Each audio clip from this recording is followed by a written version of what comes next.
मुल्हिदीन की जानिब से जो सवालात उठाए जाते हैं उनमें से 6 सवाल आपके सामने रखे गए थे। आज हम शुरू करते हैं 7वां सवाल। सवाल ये होता है उनकी तरफ से कि अगर खुदा मौजूद है तो वो अपने बंदों को परेशानियों और बीमारियों में मुब्तला क्यों करता है। बच्चे भूखे मर जाते हैं, दुनिया के अंदर बड़ा जुल्म होता है, जैसा कि भी अहले गज़ा के ऊपर मामला हो रहे हैं। तो वो कहते हैं अगर खुदा मौजूद है उसके बंदे परेशान क्यों होते हैं, बीमार क्यों होते हैं, भूखे क्यों मरते हैं।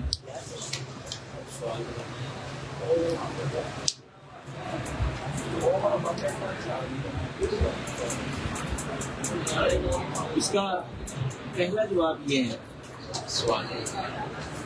सवाल ये है कि अगर खुदा मौजूद है तो दुनिया में उसके बंदे भूखे क्यों मरते हैं,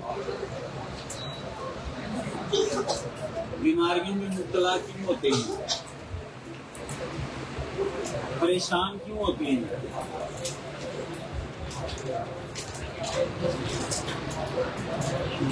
इसके कई जवाब हैं। पहला जवाब ये है कि अल्लाह तबारक व तआला बिलाशुबा एक मुनसिफ है, इंसाफ करने वाला है। लेकिन ये बात याद रखें कि अल्लाह ताला ने ये दुनिया हर शख्स को बराबर खुशियाँ बांटने के लिए नहीं बनाया। ये दारुल इम्तिहान है और यहाँ हर आजमाइश के ऊपर सब्र करने के नतीजे में जन्नत का वादा है, जहाँ पुरसुकून जिंदगी की ज़मानत। लिहाजा कोई ये ना समझे कि दुनिया जो है ये हर इंसान को बराबर मिलनी चाहिए। हर इंसान जो है वो दुनिया के अंदर खुश ही होगा। अल्लाह ताला ने दुनिया को इस तरीके से बनाया ही नहीं। तो जब दुनिया इस तरीके से अल्लाह ताला ने बनाई ही नहीं है तो फिर अल्लाह पर एतराज़ किस चीज़ का।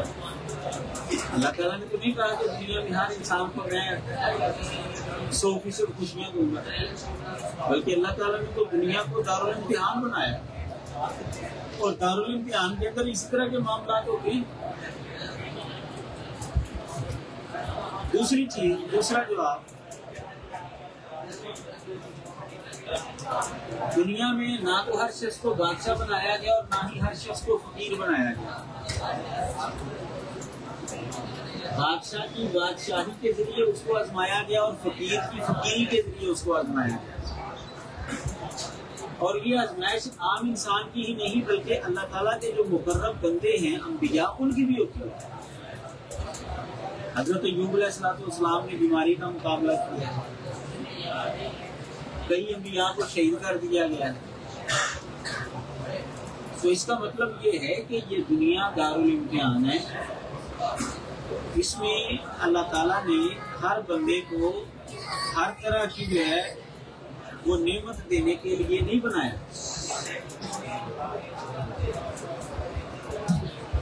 जब दुनिया के अंदर इंसान आजमाइशों से दो चार होगा तो तीसरा जवाब ये है कि जब उसको फिर जन्नत मिलेगी तो दुनिया की आजमाइशें जो है उसको भूल जाएगी। मसलन नबी अलैहिस्सलाम के हदीस का मफ़हूम है कि दुनिया में बेहतरीन जिंदगी गुजारने वाला इंसान जो कि अल्लाह का बागी था, जहन्नम में सिर्फ उसको एक गोता लगाया जाएगा तो दुनिया के सारे आराम भूल जाएगा। और दुनिया में मुफलसी और तंगदस्ती में जिंदगी गुजारने वाला जो कि जन्नती जो बंदा है उसको जन्नत में सिर्फ एक चक्कर लगाया जाएगा तो दुनिया की सारी मुसीबतें जो है वो भूल जाएगी। सही मुस्लिम के अंदर ये हदीस में। तो इसका मतलब ये है कि अल्लाह ताला ने दुनिया जो है ये हर इंसान को बराबर बांटने के लिए नहीं बनाई।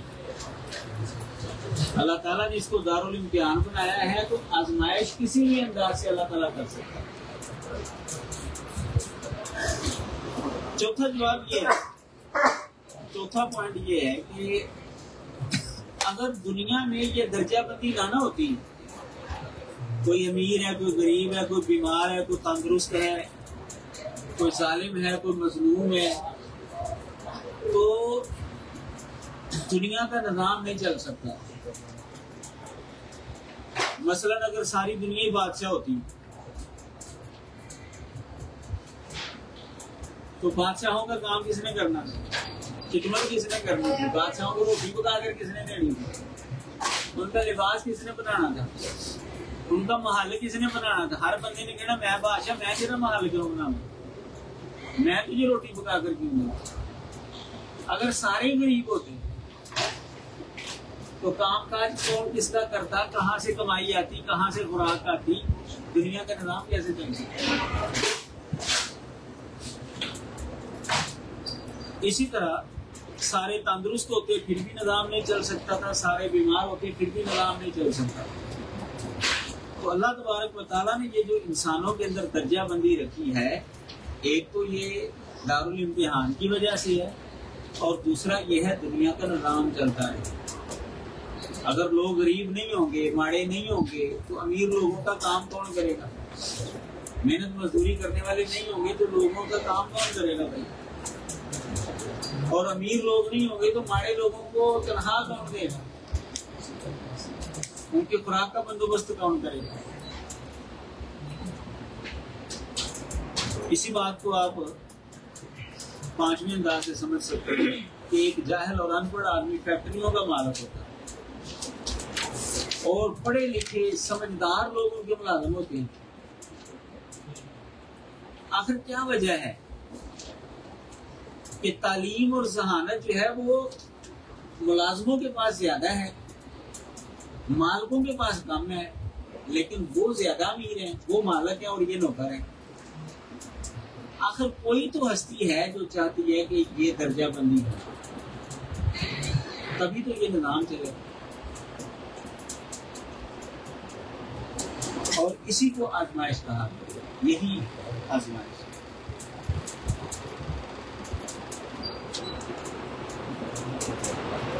तो इस सवाल का यानी खुलासा ये हुआ, इसके जवाबों का खुलासा ये हुआ कि ये दुनिया जो है चूंकि इस्लाम के मुताबिक दारुल इम्तिहान है, ये हर इंसान को बराबर नहीं मिलेगा। हर इंसान को उसके लेवल के मुताबिक अल्लाह तबारक व तआला आजमाता है। लिहाजा अगर कोई बीमार है तो उसकी बीमारी उसके लिए आजमाइश है, अगर कोई अमीर है तो उसकी अमारत उसके लिए आजमाइश है, अगर कोई गरीब है तो उसकी गुर्बत उसके लिए आजमाइश है, अगर किसी के ऊपर जुल्म हो रहा है तो उसकी मजलूमियत उसके लिए आजमाइश है और जालिम के लिए जुल्म करना उसके लिए आजमाइश है। हर चीज जो है यहाँ पर आजमाइश है। लिहाजा जब इस्लाम का नजरिया ये है तो इसमें खुदा ताला के वजूद के ऊपर सवाल कैसे पैदा होता है?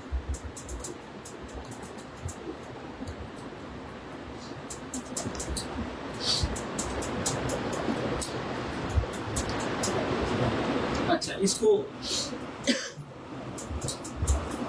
छठा अंदाज ये है इसका, 5 जवाब हो गए तो पहले छठा ये है, अगर कोई बनाने वाला अपनी तख्लीक के अंदर किसी खास वजह से कोई नक्स रखे तो इससे खालिक की नफी कैसे हो सकती है? बनाने वाले की नफी कैसे हो सकती है? मसलन आप देखते हैं ये टाइलें लगी हुई हैं, अब ये आपके सामने ये टाइलें लगी हुई हैं, जरा ऊपर देखें, टाइलों को देखें, सारे इधर देखें, ये पूरी टाइल लगी हुई है, लेकिन वहां पर टाइल देखें काट कर लगी हुई है। अब इसके मुकाबले में वो नाकस है, लेकिन वहां पर फिट वही हो, यहाँ पर आप पूरी टाइल फिट नहीं है। पूरी टाइल फिट करेंगे तो शक्ल सूरत जो है वो बड़ी अजीबोगरीब है। अब इसको फिट करने वाले ने अगर जरूरत के तहत इसको नाकस कर दिया है तो क्या इसका ये नतीजा निकलता है कि ये टाइलें लगाने वाला कोई नहीं, खुद को खुद लग गई? ये कहाँ पहुंची? बात समझ में आया? तो अगर दुनिया में किसी की आजमाइश हो रही है, कोई बीमार पैदा हो रहा है, कोई अपाहज पैदा हो रहा है, या किसी के ऊपर जुल्म हो रहा है, या कोई भूखा मर रहा है,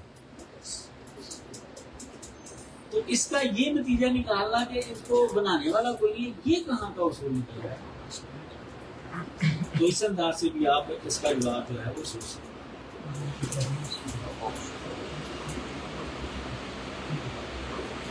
सवाल नंबर 8 भी इसी से मिलता जुलता होता है कि अगर खुदा हर शय पर कादिर है तो फिर बाज़ दफा उसकी तख्लीक में नक़्स क्यों होता है? बच्चे अपाहज क्यों पैदा होते हैं? कई इंसान अंधे पैदा होते हैं, कई लंगड़े पैदा होते हैं, कुछ ज़हनी मजबूर पैदा होते हैं वगैरह।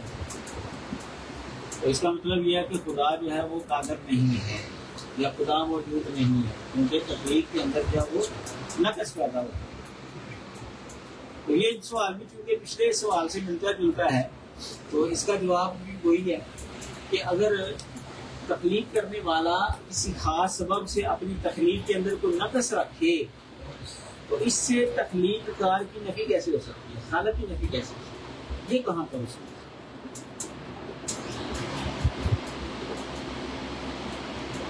कुम्हार जो है वो बर्तन बनाते हुए अपने बर्तन को किसी को छोटा बना दे, किसी को टेढ़ा बना दे, किसी को सही बना दे, तो कोई बंदा देख कर कहे जी ये खुद ब खुद बन गए, तो बनता है। या देख कर कहे कि ये कुम्हार जो है इसको तो हंडिया बनानी नहीं आती, ये नहीं, ये उसूल ही कर।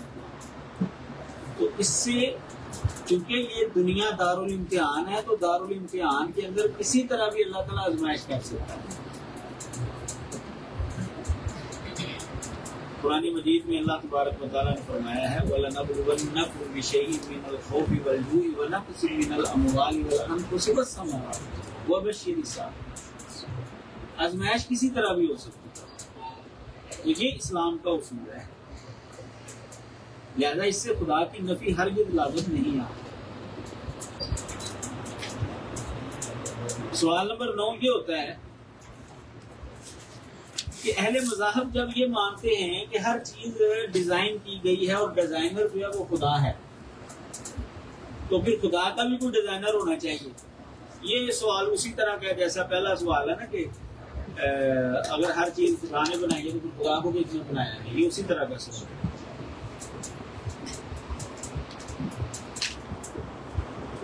जवाब इसका मतलब उसी से मिलते जुलते हैं कि अगर खुदा का डिजाइनर ना हो तो इसका ये नतीजा निकालना कि ये कायनात हादसाती तौर पर बन गई, ये कहाँ का उसूल है?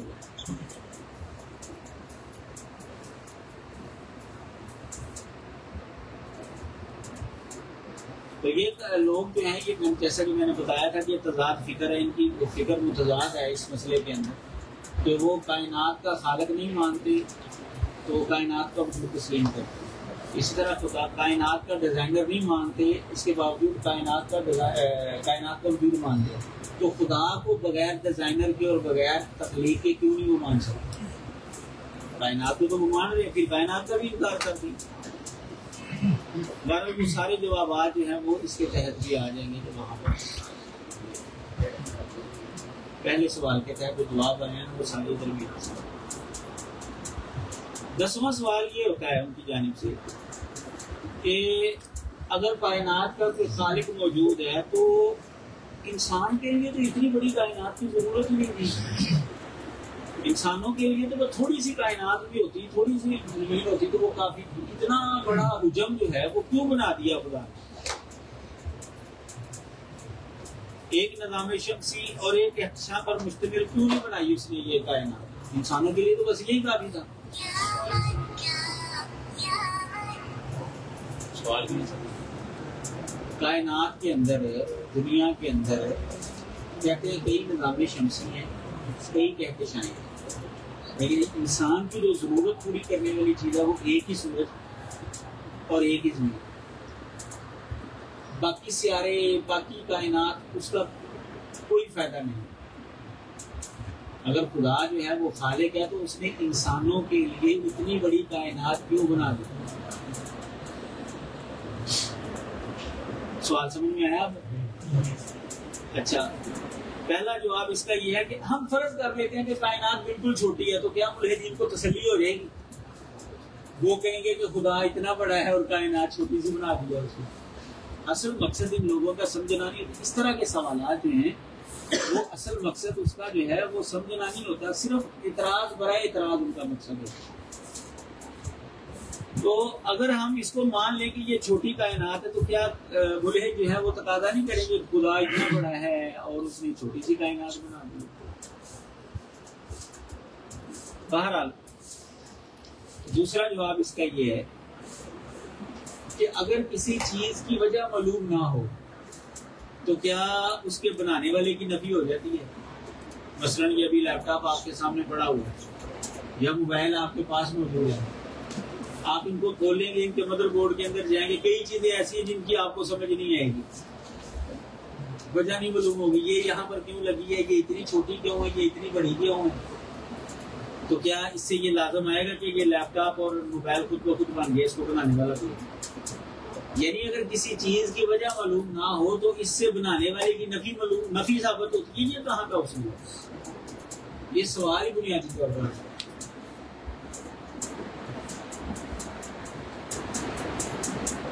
हर चीज के अंदर अल्लाह ताला ने जो भी चीजें बनाई हैं, हर चीज के अंदर कोई ना कोई हिकमत मौजूद है।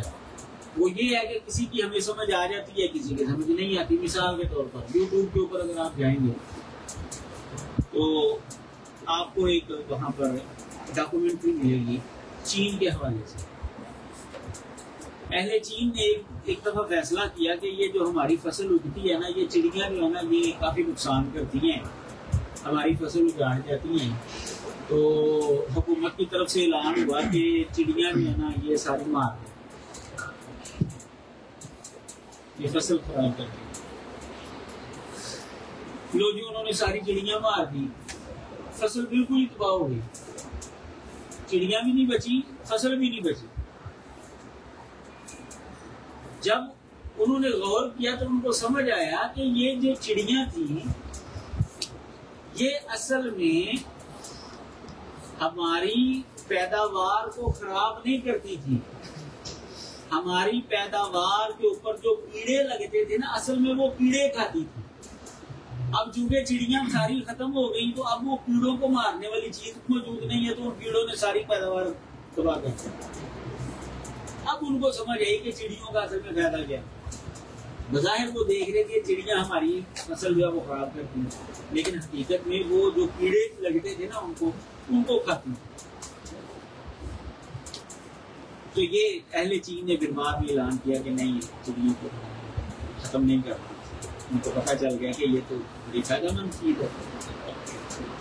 तो इसी तरह जो कायनात इतनी बड़ी बनाई है अल्लाह ताला ने, उसका कोई ना कोई फायदा जरूर है, उसके अंदर कोई हिकमत जरूर है। अगर हमें उसकी वजह मालूम नहीं हो रही तो इसका ये मतलब हरगिज़ नहीं कि इसको बनाने वाला जो है वो कोई नहीं है। ये उसूल हरगिज़ नहीं निकलता।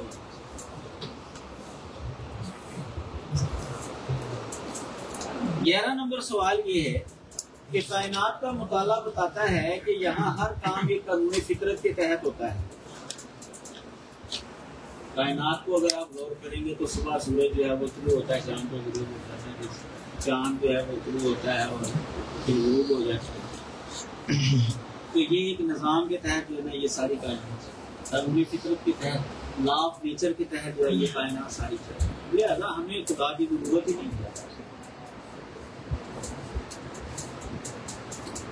लिहाजा साइंस ने खुदा को रद्द कर दिया। तो साइंस ने बता दिया कि ये सारी कायनात लॉ ऑफ नेचर के तहत चल रही है, तो हमें खुदा की कोई जरूरत नहीं है, खुदा है ही नहीं, ये खुद ब खुद जो है ये।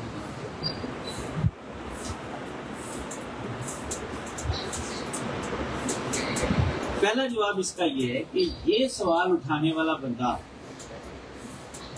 वो दर हकीकत ये तस्लीम कर रहा है कि कायनात का निजाम चलाने वाली कोई चीज है, कायनात का निजाम चलाने वाली कोई चीज है, और उसको उसने नाम दे दिया है लॉ ऑफ नेचर का।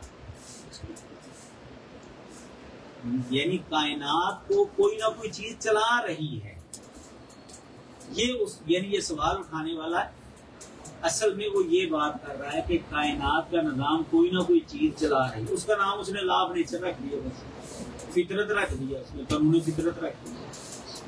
तो कहना तो वो ये चाहता था कि इस कायनात का निजाम चलाने वाला कोई नहीं है, ये खुद ब खुद बन गई है।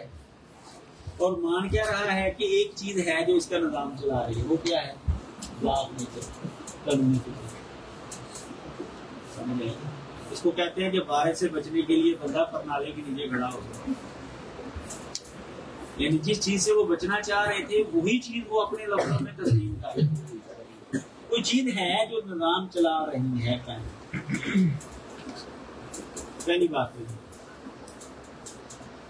दूसरी चीज, दूसरा जवाब ये है कि अगर हमें पता चल जाए किसी चीज के कानून का कि ये चीज इस तरीके से बनी है, इस तरीके से चल रही है, तो क्या बनाने वाले की नफी लाजम आती है? लाजम ही नहीं आता। मसलन होंडा फैक्ट्री वाले जो है वो गाड़ी बनाते हैं, सुजुकी वाले गाड़ी बनाते हैं, इसी तरह और चीजें 70 बन गई है। अब ये जो नई आ रही हैं स्कूटियां वगैरह, आपको ये पता चल जाए कि ये किस तरीके से बनती हैं और किस तरीके से चलती हैं, तो क्या इसके बनाने वाले की नफी हो जाएगी? अगर आपको ये पता चल गया है कि कायनात जो है किसी कानून के तहत चल रही है, तो इससे ये कहां से लाजम आया कि कायनात को बनाने वाला कोई नहीं? ये तो लाजम नहीं आता, इसका नतीजा तो ये निकलता ही नहीं। पॉइंट समझ में आया आपको?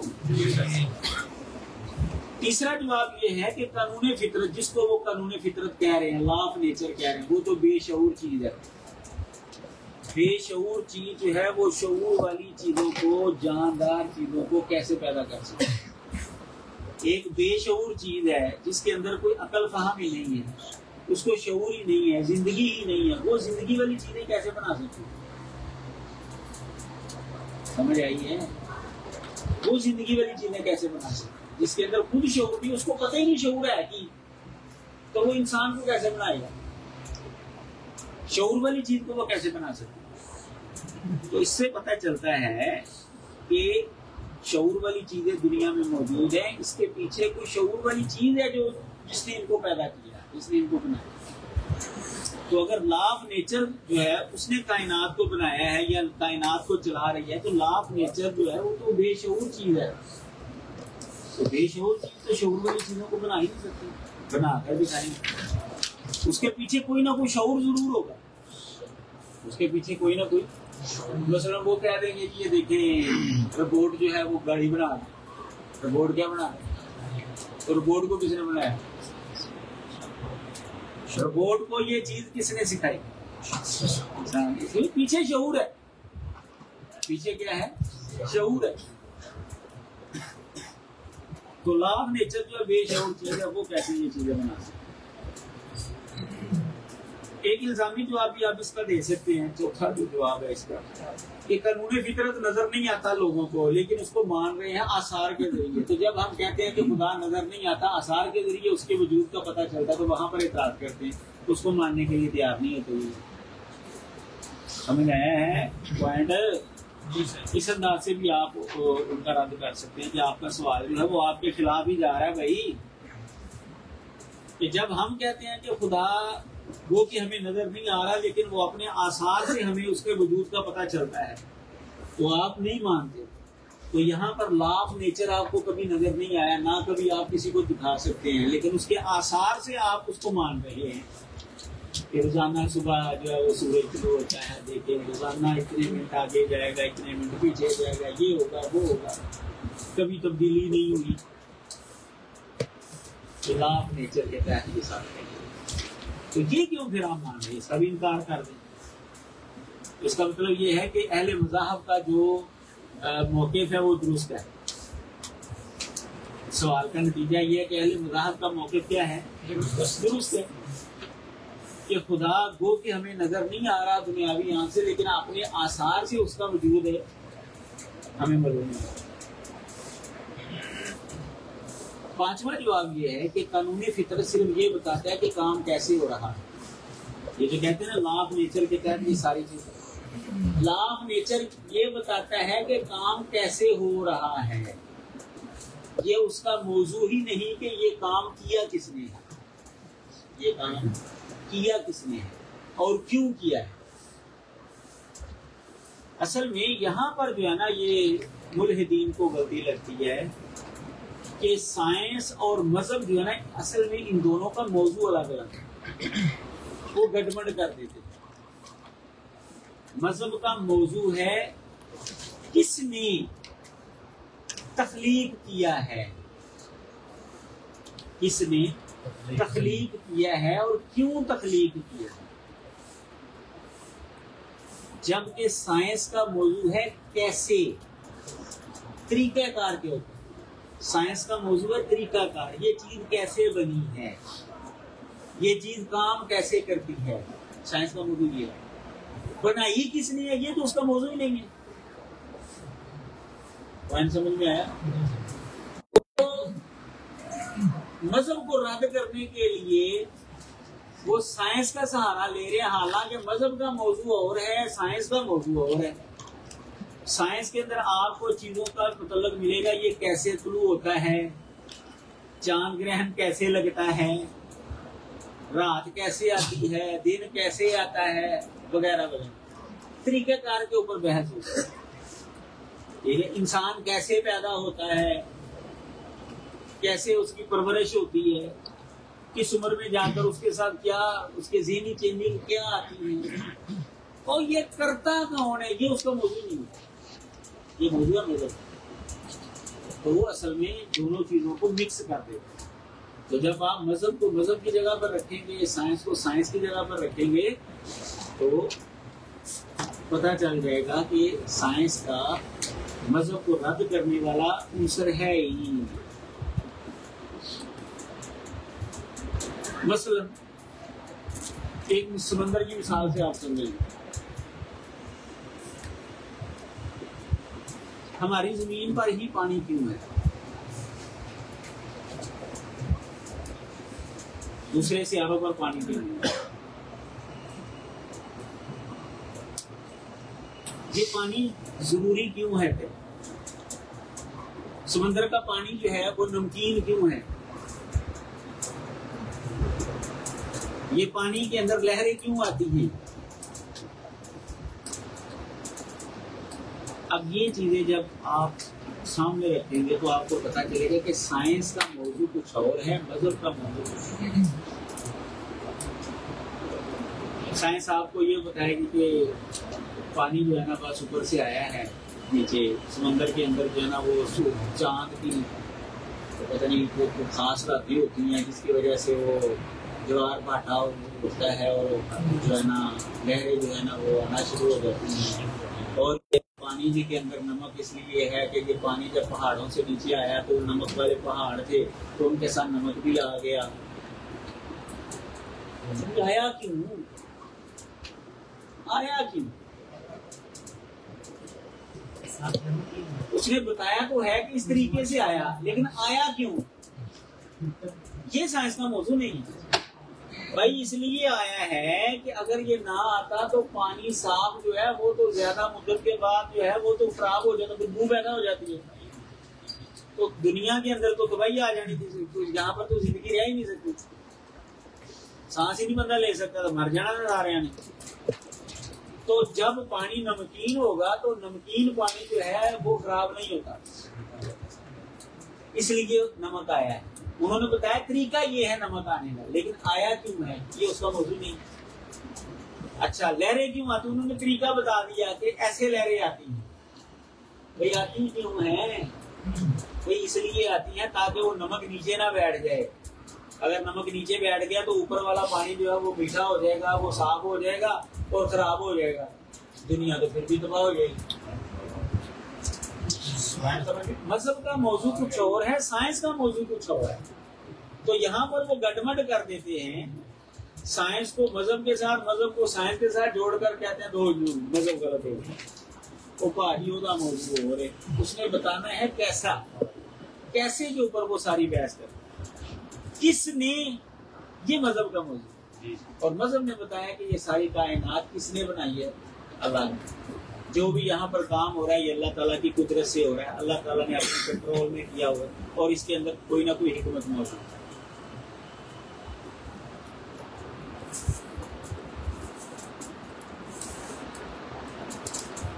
अंडे की मिसाल आप ले, साइंस आपको ये बताएगी कि अंडा जो है, अंडे से बच्चा जो है वो 21 दिन के बाद बाहर कैसे आता है। साइंस ये बताएगी। पता क्या बताएगी? वो ये बताएगी तो अंडे के अंदर जो है वो बच्चा तो बन गया, अब वो बाहर कैसे आएगा। साइंस बताएगी कि असल में ना उसके ना एक छोटा सा सीग पैदा हो जाता है, बन जाता है, तो वो जो है ना वो उसको मारता है और वो सुराख हो जाता है और फिर वो बाहर आ जाता है, जो सीग जो है वो जड़ जाता है। साइंस ये बताएगी। तो मसला ये है कि भाई वो आखिर कौन सी जात है जिसने कहा, जिसने चाहा कि 21 दिनों के बाद अब इस बच्चे को बाहर आना चाहिए और बाहर आने के लिए इसको सीग की जरूरत है। साइंस का ये मौजूद ही नहीं है। साइंस ने आपको बताना है कि ये बाहर आया कैसे, लेकिन सीग दिया किसने? किसको पता था? आखिर कौन सी ऐसी जात है जो ये चाहती है कि 21 दिन के बाद इसको एक सीग उगना चाहिए, जिसके बाद ये बाहर आएगा? ये साइंस का मौजूद नहीं, ये मजहब का नहीं। तो मजहब और साइंस जो है ये दो अलग अलग चीजें हैं, तो असल में घमंड कर देते हैं, जिसकी वजह से वो मजहब का इनकार कर रहे हैं। तो ये तरीकाकार जो है इसका दुरुस्त नहीं है। मजहब को मजहब की जगह पर रखें, साइंस को साइंस की जगह पर। ठीक है जी, बाकी इंशाल्लाह कल आखिरी क्लास है। अस्सलाम वालेकुम।